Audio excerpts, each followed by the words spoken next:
Twongeye kubashimira mwe mwese mukomeza kubana natwe hano kuri Sunny TV. Imana ibahe umugisha.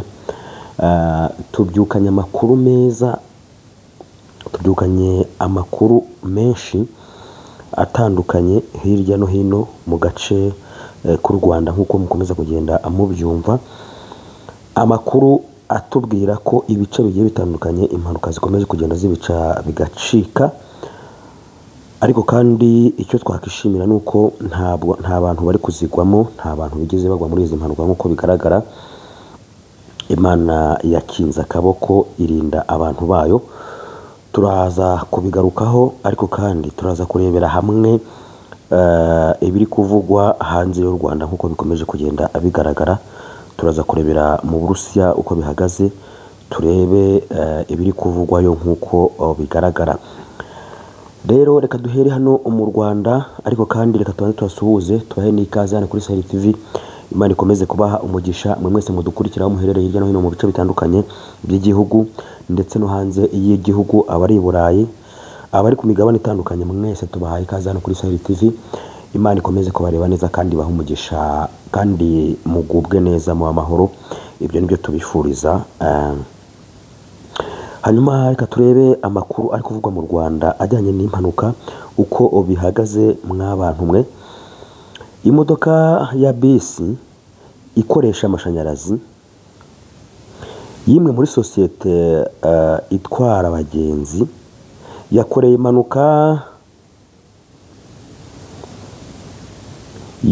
impanuka mu muhanda Kigali Muhanga nk'uko bikomeza kugenda bigaragara. Nyuma y'iminsi mike hari indi mpanuka ibereye Nyabugogo ahazwi nko muri gare, kandi nayo ikaba yarakozwe n'iyi sosiyete ya Volcano nk'uko bikomeza kugenda bigaragara.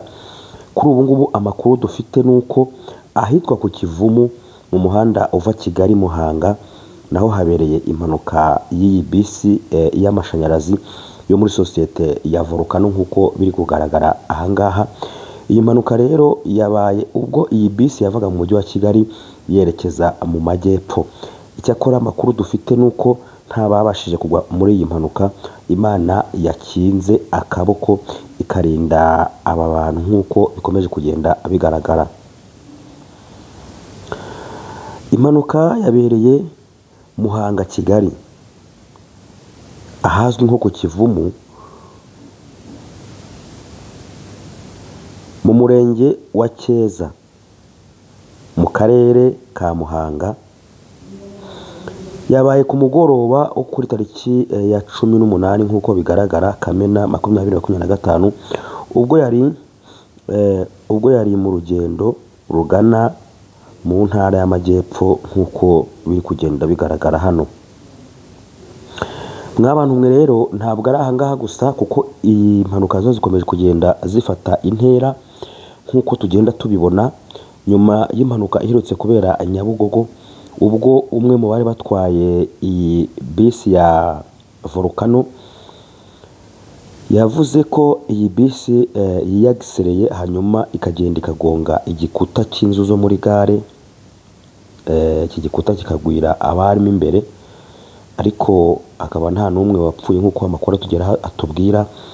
Biragaragara ko n'ubundi izi modoka z'amashanyarazi zikomeje kugenda zifata intera mu gukora impanuka. Nta gihe kirashira biravugwa ko n'ubundi ku Kivumu muri Muhanga hongeye kubera indi mpanuka y'iyi modoka ya Volcano kandi y'amashanyarazi nk'uko bigaragara. Ariko kandi sanga gusa hari n'ahandi habaye impanuka. Ibi nabyo turabifite, reka tubibabwire uko byagenze mwumve uko bimeze. Hari umuhanda wafunzwe utari uri nyabagendwa kubera ikamyo yaguye muri uyu muhanda nk'uko bigaragara.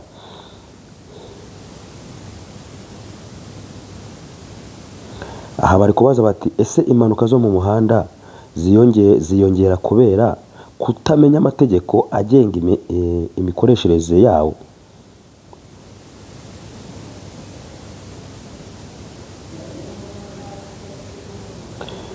Ni mu gihe umuhanda ugana Kigali Musanze ahazwi nko muri Rulindo, naho ikamyo yagaramye mu muhanda igafunga umuhanda, bikavuga ko uyu muhanda utari ukiri nyabagendwa nk'uko biri kugaragara hano.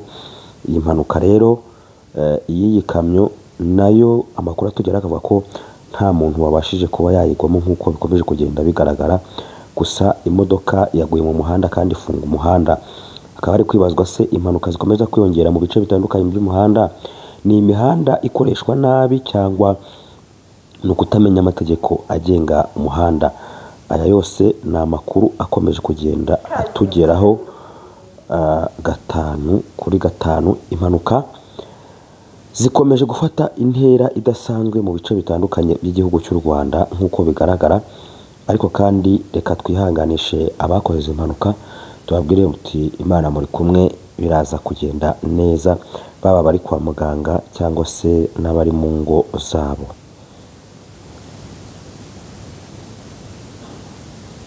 And Minister don't realize this. It was the first step. Katurebere hamwe andi makuru dufite hano atugeraho, turebe uko ibintu bimeze.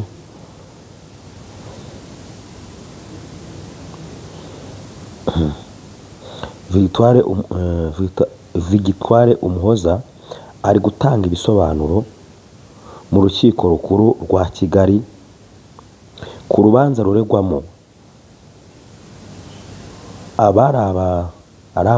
abari abayoboke b'ishyaka rya Darifa Umurinzi ritemewe n'amategeko.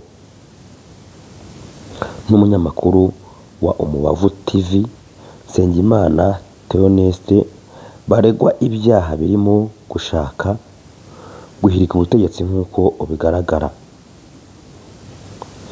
Ingabire yavuze ko abaregwa bose uretse umunyamakuru Nsengimana Theoneste bari abayoboke b'ishyaka rya Darifa Umurinzi, ariko amahugurwa baregwa atari yateguwe n'ishyaka kandi we ntayo yari azi.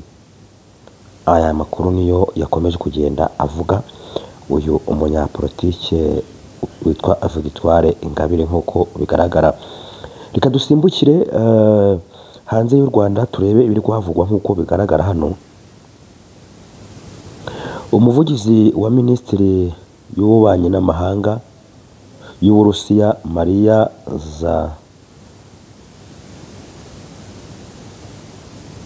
Maria Zakharova yavuze ko Amerika ifite ibibazo byinshi bikomeye kandi ibibazo ibifite imbere mu gihugu. Agaragaza ko Perezida Trump ari we mutegetsi wa mbere w'icyo gihugu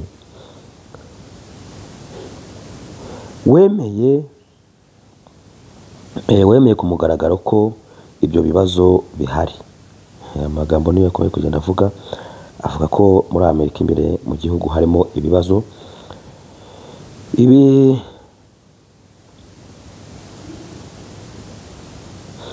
Zakharova yabigarutseho mu kiganiro yagiranye n'umunyamakuru Ricky Sanchez kuwa 18 Kamena 2025. Zakharova yavuze ko Uburusiya bufite icyizere nubwo ari gike cyo kongera kuzahura umubano wa Amerika bitewe n'uko Perezida Trump byibura yatangaje ku mugaragaro ko intego ye ari yo gukiza Amerika aho kwivanga mu bibazo by'imbere mu bindi bihugu. Ati kera kabaye habonetse umuntu winjiye muri White House utavuga ibindi bice by'isi cyangwa ngo yivange mu bibazo by'amatsinda atandukanye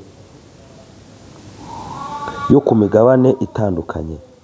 Niwe wa mbere mu myaka myinshi ubwiye abanyamerika ndetse n'isi yose ko Amerika ifite ibibazo bikomeye cyane bisaba gukemura.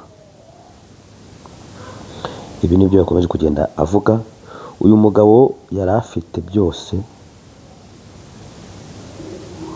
amafaranga, izina, gukundwa, uburumbuke, umuryango, byose yashakaga.